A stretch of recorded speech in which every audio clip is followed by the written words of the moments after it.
اعوذ باللہ من الشیطان الرجیم بسم اللہ الرحمن الرحیم رب اشرح لی صدری ویسر لی امری واحلل عقدۃ من لسانی یفقہوا قولی۔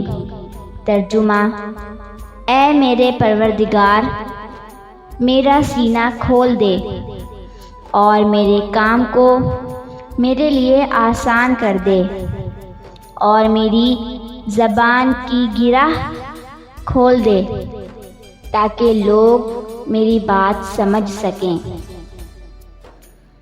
جیسا کہ آپ جانتے ہیں، میرے چینل SMT انسائکلوپیڈیا پر نامور مسلم سائنسدان کے کارنامے پیش کیے جاتے ہیں۔ پچھلی ویڈیو میں آپ کے سامنے نامور مسلم سائنسدان ابوالقاسم ابن عباس زہروی کے متعلق معلومات دی گئی تھی، جس کا لنک میری ڈسکرپشن باکس میں موجود ہے۔ آپ وہاں جا کر میری اس ویڈیو کو دیکھ سکتے ہیں۔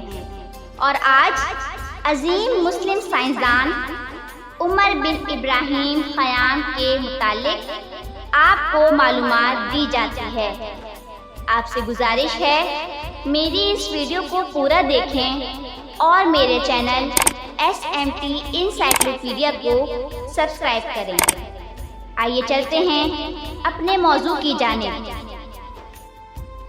عالی دماغ، فلسفی اور شاعر، علم فلکیات اور حیات کا زبردست عالم، ماہر ریاضی دان، شمسی اور قمری تاریخوں کی تحقیق کر کے ان میں مفید اصلاحات کرنے والا، دونوں قسم کی تاریخوں میں مطابقت پیدا کرنے کا طریقہ دریافت کرنے والا، ماہر موسمیات، شمسی مہینوں کے دنوں کا تعین کر کے درست کرنے والا، دینی کاموں کے لیے قمری سال اور سرکاری دفاتر میں شمسی سال کو حکومت کے ذریعے رائج کرانے والا، لیپ سال کا موجد، ادیب اور مصنف۔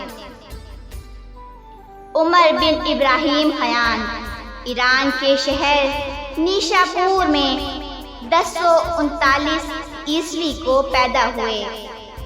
عمر خیام کا خاندان معمولی حیثیت رکھتا تھا۔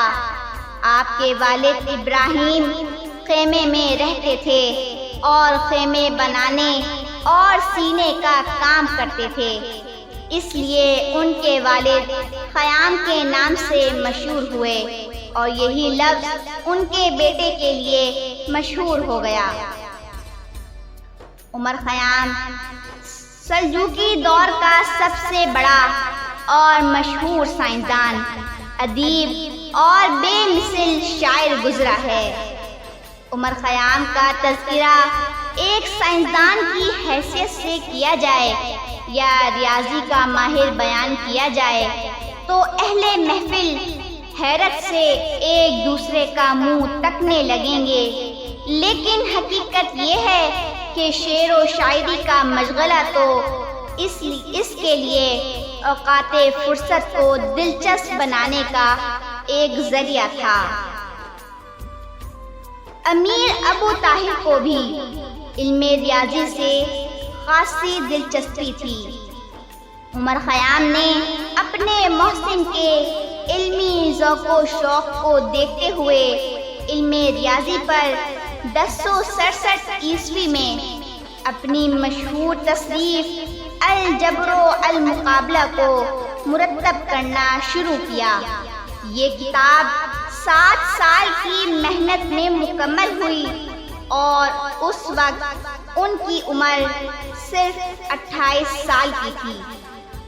عمر خیام نے اپنی مہارت کی بنا پر الجبر و المقابلہ میں کافی نئی دریافتیں کی اور اس فن میں اچھا اضافہ کیا۔ انہوں نے اس کتاب میں کئی نئے قاعدے لکھے ہیں اور 6 اصول ایسے بیان کیے جن کی نسبت لکھا ہے کہ اس سے پہلے کسی نے اسے دریافت نہ کیا ہوگا۔ عمر خیام نے مشاہدات فلکی کے ذریعے اور بھی اصلاحات کی اور کیلنڈروں کو درست کیا۔ عمر خیام زندگی کے مسائل کو سمجھنے والا ایک اچھا ادیب، شاعر اور ذہین سائنسدان تھا۔ دو جرمن دانشوروں نے جن کا نام جیکب اور وائڈمین ہے، عمر خیام کے سائنسی کارناموں اور اصلاحات پر ایک پرزور معلوماتی مکالمہ لکھا۔ یہ مکالمہ بڑی تحقیق اور جستجو کے ساتھ لکھا گیا تھا اور جرمنی زبان کے مشہور رسالہ اسلام کی جلد سوم مطبوعہ 1912 میں بقدر 20 صفحات پر شائع ہوا تھا۔ لیکن افسوس ہمارے ملک میں اس عظیم مسلم سائنسدان کے نام پر ایک گندا نالا جس کو نہر خیام کا نام دے دیا گیا ہے، اس عظیم مسلم سائنسدان کا نام بھی دیا تو کس گندے نالے پر، جبکہ اس عظیم سائنسدان کو ایران میں خراج عقیدت پیش کرنے کے لیے ایک جشن جو نوروز تک منایا جاتا ہے، جسے جشن نوروز کہا جاتا ہے، اور یہ ایران کا ایک بہت مشہور جشن ہے۔ اس عظیم مسلم سائنسدان کا انتقال 1131 عیسوی کو ایران میں ہوا اور آپ وہیں مدفون ہوئے۔ یہ تھی مسلم سائنسدان عمر بن ابراہیم خیام کے متعلق کچھ اہم معلومات۔ یقیناً اس سے آپ کے علم میں بہت اضافہ ہوا ہوگا۔ آپ سے گزارش ہے میری اس ویڈیو کو پورا دیکھیں اور میرے چینل SMT انسائکلوپیڈیا کو سبسکرائب کریں تاکہ میری آنے والی ہر ویڈیو آپ تک بآسانی پہنچ جائے۔ بہت جلد ایک نئی ویڈیو کے ساتھ حاضر ہوں گے۔ مجھے اجازت دیجیے۔ اللہ حافظ۔